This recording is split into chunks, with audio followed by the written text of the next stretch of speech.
आज का हमारा टॉपिक है इंट्रोडक्शन टू ओरेकल डेटाबेस। तो ओरेकल डेटाबेस के ऊपर ये हमारा फर्स्ट वीडियो है। तो इस वीडियो में सबसे पहले हम आपको बताएंगे ओरेकल होता क्या है, ठीक है। उसके बाद डेटाबेस का मतलब क्या होता है, ओरेकल डेटाबेस का हिस्ट्री भी हम डिस्कस करेंगे।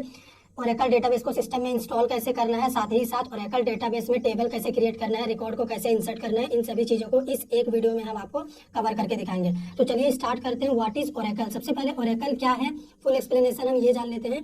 Oracle is a powerful relational database software. Oracle जो है वो एक पावरफुल रिलेशनल डेटाबेस सॉफ्टवेयर है। यहाँ पे रिलेशनल का मतलब क्या हो गया कि रिलेशनल डेटाबेस वही डेटाबेस होता है जिसमें डेटा टेबुलर का फॉर्मेट में स्टोर होता है, यानी रो कॉलम के फॉर्मेट में। ओरेकल डेटाबेस को डेवलप किसने किया, developed by Larry Ellison and his friend Bob Miner and Ed Oates in the year 1977। Oracle database को डेवलप करने वाले डेवलपर का नाम है लैरी एलिसन और इनके दो फ्रेंड थे Bob Miner and Ed Oates. इन तीनों ने मिलकर ओरेकल डेटाबेस को डेवलप किया। कब किया था, 1977 में इन्होंने डेवलप किया था। कहाँ किया था, एट सॉफ्टवेयर डेवलपमेंट लैब यानी एसडीएल में इन्होंने डेवलप किया था। तो ये हो गया ओरेकल क्या होता है। अभी हम आपको चलिए ओरेकल डेटाबेस का हिस्ट्री बताते हैं। यहाँ पे हिस्ट्री ऑफ ओरेकल डेटाबेस। तो 1979, ठीक है, यहाँ पे 79 होगा। 1979 में पहले ओरेकल डेटाबेस का नाम था RSI, ठीक है। इन्होंने क्या किया, डेवलप किया था ओरेकल V2, ठीक है। ओरेकल का V2 वर्जन इन्होंने डेवलप किया था जो कि एसक्यूएल लैंग्वेज को सपोर्ट करता था। तो यहाँ पे RSI का पूरा नेम क्या होता है, रिलेशनल सॉफ्टवेयर इन सी। बाद में इसको क्या किया, ओरेकल कॉर्पोरेशन नाम, यहाँ पे देखो 1982 में इसका नेम चेंज करके बदल दिया गया ओरेकल कॉर्पोरेशन। और आज भी कंपनी का नाम ओरेकल कॉर्पोरेशन ही है। पहले RSI था यानी रिलेशनल सॉफ्टवेयर इन सी। 1983 में क्या हुआ, ओरेकल का V3 वर्जन आया जिसे सी में ही डेवलप किया गया था, सी लैंग्वेज का यूज करके ही बनाया गया था। 1984 में V4 आया, 1985 में V5 आया, ओरेकल V5, ठीक है। यहाँ पे ओरेकल नहीं लिखा हुआ, इसका मतलब ये मत समझना कि सिर्फ V4 है। Oracle V4, Oracle V5। 1988 में ओरेकल V6 आया जिसमें PL SQL लैंग्वेज को भी इंक्लूड किया गया। यहाँ से PL SQL भी आया और वो सपोर्ट करने लगा। 1990 में ओरेकल का V8 वर्जन आया। 1999 में ओरेकल 8i आया। 2001 में ओरेकल 9i आया। उसके बाद 2003 में यहाँ पे देखिए ओरेकल 10G हमारा आया मार्केट में। तो आज के टाइम में हम जो डेटाबेस यूज करते हैं ओरेकल 10G यूज करते हैं, या फिर 11G, 12C, 18C या फिर 19C, हम इन्हीं को यूज करते हैं। ये पहले के वर्जन है जो कि बहुत पुराने हो चुके हैं। लेकिन अगर आप ओरेकल को इंस्टॉल करेंगे सिस्टम में तो या तो आप 10G इंस्टॉल करेंगे या 11G करेंगे। तो 11G को 2007 में लाया गया। 2013 में ओरेकल 12C आया जो कि ज़्यादा यूज किया जाता है आज के टाइम पे यही। 2018 यानी 2018 में ओरेकल 8C आया और लेटेस्ट वर्जन ओरेकल का 2019 में ओरेकल 19C आया जो कि अभी तक का ये लेटेस्ट वर्जन है। तो ये हो गया ओरेकल डेटाबेस का हिस्ट्री। अभी चलिए हम आपको सबसे पहले डेटाबेस का मतलब क्या होता है, डेटाबेस होता क्या है ये समझाते हैं। अगर कोई बोले डेटाबेस क्या होता है, डेटाबेस का मतलब समझा दो मुझे, तो आपको सिंपली आंसर करना है organised collection of data in a particular format so that it can be easily accessed and managed. इसी का मतलब होता है डेटाबेस। मतलब डेटा को आप ऐसे फॉर्मेट में मैनेज करो, ऐसे फॉर्मेट में ऑर्गेनाइज करके मैनेज करो जिससे क्या हो कि हम डेटा को जब जरूरत पड़े आसानी से एक्सेस कर सके और डेटा को मैनेज कर सके। वही इसी का मतलब होता है डेटाबेस। और डेटाबेस का यही काम होता है, जब हमें जरूरत पड़े डेटाबेस को हमें एक्सेस करके प्रोवाइड कराए और हमारे डेटा को मैनेज करके रखे। और ओरेकल डेटाबेस भी इसी काम को करता है। तो चलिए यहाँ पे हम आपको डायग्राम के थ्रू समझाते हैं। मान लो ये हो गया हमारा ओरेकल डेटाबेस, ठीक है। इसका काम क्या है, डेटा को स्टोर करना।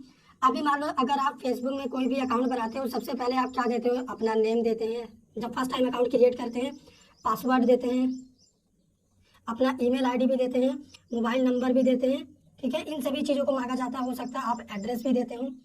तो ये सारी डिटेल्स हमें अकाउंट क्रिएशन के टाइम कहीं भी लगती है, ठीक है। एक बार अकाउंट अगर हम क्रिएट कर देते हैं तो हमारा जो अकाउंट होता है वो डेटाबेस में जाके सेव हो जाता है, ठीक है, डेटाबेस में स्टोर हो जाता है। उसके बाद अगर हमें अपने अकाउंट को जब एक्सेस करना हो तो दोबारा एक्सेस करने के लिए हम नेम और पासवर्ड अगर यूज करते हैं, अगर हम नेम और पासवर्ड एंटर करते हैं, करेक्ट इनपुट करते हैं, तो हम क्या कर सकते हैं, अपने अकाउंट को एक्सेस कर सकते हैं। तो ये जो अकाउंट हमने क्रिएट करा इसका डिटेल जाके ओरेकल डेटाबेस में सेव हुआ। मान लो यहाँ तो फेसबुक का एग्जांपल दे रहे हैं, तो मान लो फेसबुक के डेटाबेस में स्टोर होगा, और एग्जांपल के लिए कंसीडर करो हम ओरेकल लेके चल रहे हैं। तो जो अकाउंट क्रिएट हुआ वो डेटाबेस में जाके स्टोर हुआ। उसके बाद जब हम अकाउंट को एक्सेस करने की कोशिश कर रहे हैं तो वो अकाउंट हमें कहाँ से एक्सेस करने के लिए परमिशन मिल जा रहा है, वो अकाउंट हमारा डेटाबेस में स्टोर है। जब हम नेम और पासवर्ड एंटर कर रहे हैं तो वो अकाउंट हमें डेटाबेस प्रोवाइड कर दे रहा है जो अभी हमने क्रिएट किया था, डेटाबेस में स्टोर हुआ था। तो देखो जब हमें अकाउंट एक्सेस करने की बात आ रही है तो डेटाबेस हमें एक्सेस करने का परमिशन भी दे रहा। अब अगर अकाउंट लॉगिन करने के बाद हम इसमें कुछ भी वीडियोज या फिर पिक्चर अपलोड करते हैं अपने फेसबुक अकाउंट में, तो वीडियो पिक्चर भी जाके डेटाबेस में हमारे अकाउंट में स्टोर रहता है। ताकि हम जब भी चाहें अपने उस पिक्चर वीडियो जो भी हमने अपलोड किया है उसे हम एक्सेस कर सके। तो डेटाबेस का यही काम होता है, डेटा को एक्सेस करवाना और साथ ही साथ हमारे डेटा को अच्छे से मैनेज करके रखना। डेटाबेस हमें सिक्योरिटी भी देता है और हमारे डेटा को वैलिड करता है, मतलब अगर हम रॉन्ग यूजर और पासवर्ड देंगे तो हमारा अकाउंट ये ओपन करके नहीं देगा। ठीक है, तो यहाँ पे ये सारी चीजें होती है डेटाबेस में। अभी चलो हम आपको बता देते हैं डेटाबेस यूज करने का एडवांटेज क्या होता है। सबसे पहले डेटा रिट्रीवल, इसका मतलब जब हमें चाहिए डेटा ये हमें रिट्रीव करके देता है। सेकंड, डेटाबेस हमें सिक्योरिटी प्रोवाइड करता है ताकि हमारा डेटा चोरी ना हो। ठीक है, डेटा रिडंडेंसी, इसका मतलब डुप्लीकेट ऑफ डेटा भी इसमें आसानी से हम रख सकते हैं, मैनेज कर सकते हैं। अगर एक डुप्लीकेट डेटा में हम कुछ चेंजेस करते हैं तो दूसरे वाले में कोई इफेक्ट नहीं जाता है। डेटा इंटीग्रिटी, इसका मतलब क्या हुआ कि हम चाहें तो अपने डेटा को कांस्टेंट लगा के यूनिक डेटा बना सकते हैं। अगर हमें मान लो किसी कॉलम में यूनिक डेटा रखना है तो हम कांस्टेंट यानी बिजनेस रूल अप्लाई करके अपने कॉलम में प्राइमरी की या फिर यूनिक की लगा के डेटा को यूनिक कर सकते हैं, उसमें डुप्लीकेट डेटा नहीं जाएगा। तो उसी को डेटा इंटीग्रिटी बोलते हैं। ये हमें फैसिलिटी प्रोवाइड करता है कि डुप्लीकेट डेटा को भी आप रोक सकते हैं अगर आप चाहें तब। इंडेक्सिंग का मतलब क्या हुआ कि अगर हम डेटा को रिट्रीव करते हैं तो उसका कुछ स्पीड होता है, तो वो स्पीड को रिप्रेजेंट करता है ये इंडेक्सिंग।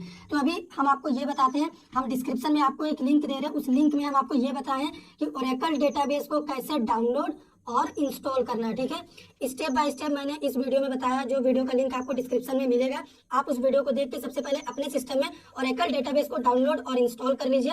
डाउनलोड इंस्टॉल करने के बाद कंप्यूटर सिस्टम में ओरेकल डेटाबेस को ओपन कैसे करना है, उसमें काम कैसे करना है, चलिए अब हम आपको वो चीज बताते हैं। सिस्टम में ओरेकल डेटाबेस इंस्टॉल हो जाने के बाद अभी हमें क्या करना है, ओरेकल डेटाबेस को ओपन करके उसमें काम करना है, टेबल क्रिएट करना है, रिकॉर्ड इंसर्ट करना है, रिकॉर्ड को फेच करना है। तो वो हम कैसे करेंगे, उसके लिए हमें यहाँ पे सर्च बार में आना है और सर्च करना है रन एसक्यूएल कमांड लाइन। आपको इतना यहाँ पे सर्च करना है। जब आप सर्च करेंगे तो आपको ये ऑप्शन दिखेगा, आपको इस पे क्लिक करना है।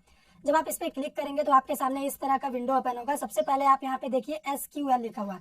एसक्यूएल एक लैंग्वेज है जिसका यूज ओरेकल डेटाबेस करता है अपने डेटा को मैनिपुलेट करने के लिए यानी मैनेज करने के लिए। इसी एसक्यूएल लैंग्वेज के थ्रू हम ओरेकल डेटाबेस में टेबल क्रिएट कर सकते हैं, उसमें रिकॉर्ड इंसर्ट कर सकते हैं, रिकॉर्ड को फेच कर सकते हैं, डेटा में मॉडिफिकेशन कर सकते हैं, जो भी हम करना चाहें। सबसे पहले तो हमें क्या करना होगा, अपने ओरेकल डेटाबेस 11G से कनेक्ट होना पड़ेगा। तो हम क्या करते हैं, यहाँ पे लिखेंगे कनेक्ट।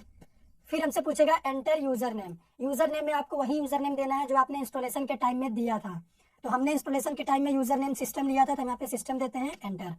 फिर पासवर्ड पूछेगा, तो पासवर्ड आपको यहाँ पे टाइप करना है, लेकिन वो दिखाई नहीं देगा। अगर आप सही पासवर्ड टाइप करके एंटर मारेंगे तो आपको बोलेगा कनेक्टेड। इसका मतलब हम अपने डेटाबेस से कनेक्ट हो चुके हैं। अब हमें क्या करना है, अपने डेटाबेस में टेबल क्रिएट करना है। टेबल क्रिएट करने के लिए कमांड होता है, क्वेरी होता है क्रिएट टेबल। टेबल का नेम हम ले लेते हैं ईएमपी।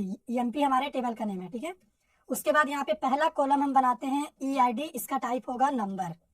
दूसरा कॉलम होगा हमारा ई नेम, इसका टाइप हम दे देते हैं varchar, यानी इसमें हम कैरेक्टर टाइप का वैल्यू लेंगे। कितना कैरेक्टर लॉन्ग दे देते हैं, साइज दे देते हैं 10 कैरेक्टर लॉन्ग।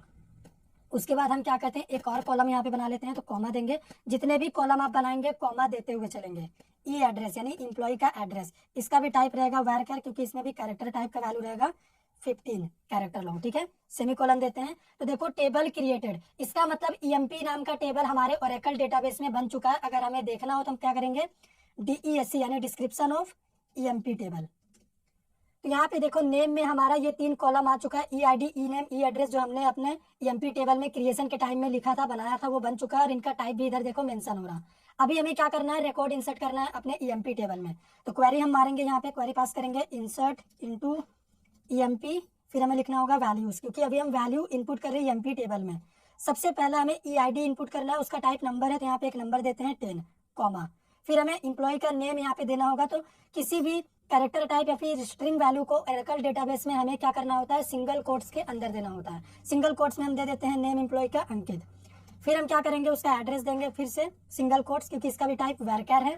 तो यहाँ पे एड्रेस हम दे देते हैं मानगो। ठीक है, फिर सेमीकोलन से क्लोज।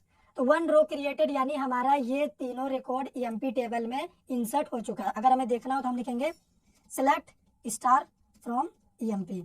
तो यहाँ पे स्टार का मतलब ये हुआ कि ईएमपी टेबल में जितने भी रिकॉर्ड है मुझे सभी दिखाओ सेलेक्ट करके। एंटर मारते हैं तो यहाँ पे देखो हमारा ये कॉलम हो गया, तीनों कॉलम का नीचे तीनों का रिकॉर्ड यहाँ पे ईएमपी टेबल का दिखा रहा। और भी रिकॉर्ड अगर इंसर्ट करना हुआ तो यहाँ पे हम क्या करेंगे, 10 की जगह 20 लिख देंगे।